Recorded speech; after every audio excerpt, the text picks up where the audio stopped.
ஒரு தொலைபேசி அழைப்பு ஒன்று வந்தது.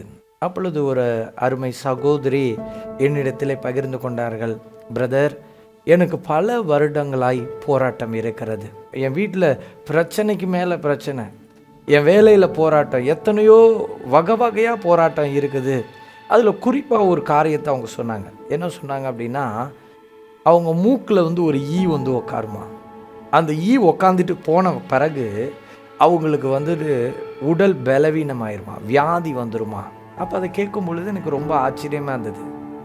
ஒரு ஈ வருமா, அது தலையில் உக்காந்துட்டு போனோன்னே தலைவலி, அந்த நாள் முழுக்க தலைவலி பிரச்சனைகள் இருக்குமா. அப்போ இது ஏன் இந்த ஈ வருதுன்னு சொல்லி அவங்களுக்கு தெரியல. அவங்க வேலை ஸ்தலத்தில் அந்த 2 ஈ தேடி வருமா, அவங்க எங்கே போகிறாங்களோ அந்த 2 ஈ தேடி வருமா. இதை கேட்கும் பொழுது எனக்கு சிரிப்பு வந்தது.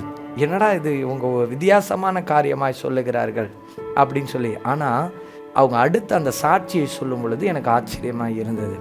அவர்கள் சொன்னார்கள், முதல் நாள் உபவாசத்தில் தேவனே என்னை நீ தொட வேண்டும் ஆண்டவரேன்னு சொல்லி நான் நல்லா ஜெபம் பண்ணிட்டு அந்த உபவாச கூட்டத்தை நான் அட்டன் பண்ணி நான் ஜெபம் பண்ணிட்டு நான் படுத்த பிறகு காலையில் எந்திரிச்சு பார்க்கும் பொழுது ஒரு ஈ என் தலைவாணியில் செத்து கிடந்தது. நாங்கள் ரொம்ப ஆச்சரியமாக இருந்தது. பாஸ்டர், எனக்கு விரோதமாக வந்த 2 ஈல ஒரு ஈ செத்து போச்சு.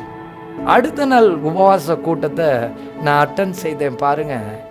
அதில் ஜோமனி முடித்த பிறகு நைட்டு நான் தூங்கி எந்திரிக்கும் பொழுது இன்னொரு ஈயும் அந்த இதில் செத்து போயிருந்தது. எனக்கு ஆண்டவர் என்னை தொட்டிருக்கிறார். ஹல்லேலூயா. பாருங்கள், ஒவ்வொரு சாட்சிகளை கேட்கும் பொழுது வித்தியாசமாக இருக்கிறது.